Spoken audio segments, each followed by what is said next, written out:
ഭ്രമരം view point. Munnar കാന്തല്ലൂരിൽ നിന്നും ഏകദേശം 3 kilometre മാറിയുള്ള ഒരു സ്പോട്ടാണ് ഭ്രമരം വ്യൂ പോയിന്റ്.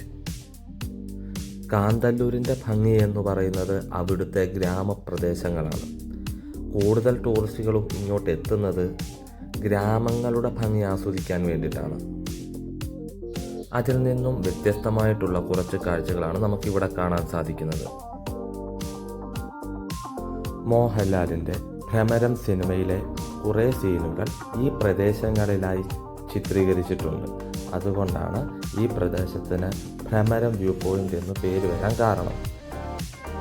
ഇങ്ങനെയൊരു വ്യൂ പോയിന്റ് കാന്തല്ലൂരിലുണ്ടെന്ന് പലരും അറിഞ്ഞു വരുന്നതേ ഉള്ളൂ.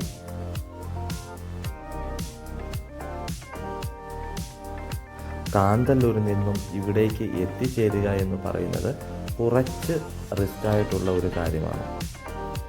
സ്വന്തം വണ്ടിയിൽ വരികയാണെങ്കിൽ ഭ്രമരം വ്യൂ പോയിന്റിൽ നിന്നും ഏകദേശം 1 കിലോമീറ്റർ മുന്നേ ചെറിയ ഒരു പാർക്കിംഗ് സൗകര്യമുണ്ട്.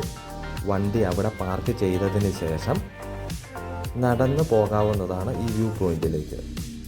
പക്ഷേ ഒരു കാര്യം പ്രത്യേകം ഓർക്കുക, ഇവിടെ പാർക്കിംഗ് സൗകര്യം വളരെ കുറവാണ്. അതുപോലെ തന്നെ അങ്ങോട്ടേക്ക് നടന്നു പോകുന്ന വഴി കുറച്ചു ഭാഗം കോൺക്രീറ്റ് ചെയ്തതും ബാക്കി ഓഫ് റോഡ് പോലെയും കിടക്കുന്ന വഴികളാണ്.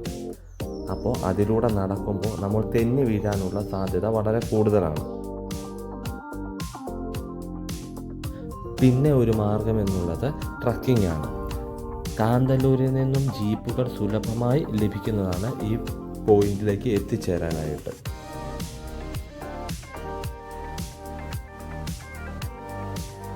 ഈ ഭ്രമര വ്യൂ പോയിന്റിലേക്കുള്ള എൻട്രി ഫീ ഒരാൾക്ക് 20 രൂപ നിരക്കിലാണ്. ഇവിടുത്തെ മെയിൻ അട്രാക്ഷൻ എന്ന് പറയുന്നത് 2 ട്രീ ഹൗസുകളാണ്. അതിൽ ഒരു ട്രീ ഹൗസ് എന്ന് പറയുന്നത് നല്ല ഹൈറ്റ് ഉള്ള ഒരു മരത്തിലാണ് ഇവർ ചെയ്തിരിക്കുന്നത്.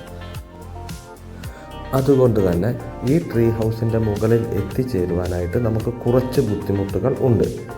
മുകളിൽ എത്തിച്ചേർന്ന് കഴിഞ്ഞാൽ ഇതിന് നല്ല ഒരു വൈബ്രേഷൻ ഉണ്ടാകുന്നതാണ്. കാറ്റടിക്കുന്നതൊക്കെ നമുക്ക് നന്നായിട്ട് ഇതിൽ ഫീൽ ചെയ്യാൻ സാധിക്കുന്നതാണ്. എന്തായാലും ഇതിൻ്റെ മുകളിൽ എത്തിക്കഴിഞ്ഞാൽ നമുക്ക് നല്ല ഒരു കാഴ്ചാനുഭവം തന്നെയാണ് നമുക്ക് ലഭ്യമാകുന്നത്. ഒരു കാര്യം ശ്രദ്ധിക്കുക, ഒരു സമയം 7 പേരിൽ കൂടുതൽ ഈ ട്രീ ഹൗസിൽ കയറാൻ പാടില്ലെന്നാണ് ഞങ്ങളോട് സെക്യൂരിറ്റി പറഞ്ഞത്. ഇവിടെ തമിഴ്നാട്ടിൽ നിന്നുള്ള ടൂറിസ്റ്റുകളെയാണ് നമുക്ക് കൂടുതലും കാണാൻ സാധിച്ചത്. എന്തായാലും നല്ല ഒരു കാഴ്ചാനുഭവം തന്നെയായിരിക്കും നിങ്ങൾക്ക് ഇവിടം സമ്മാനിക്കുക. അതുകൊണ്ട് തന്നെ മൂന്നാർ കാന്തല്ലൂർ ട്രിപ്പ് പ്ലാൻ ചെയ്യുന്നവർ ഇത് ഒരു പോയിൻ്റായി നോട്ട് ചെയ്ത് വെക്കാവുന്നതാണ്.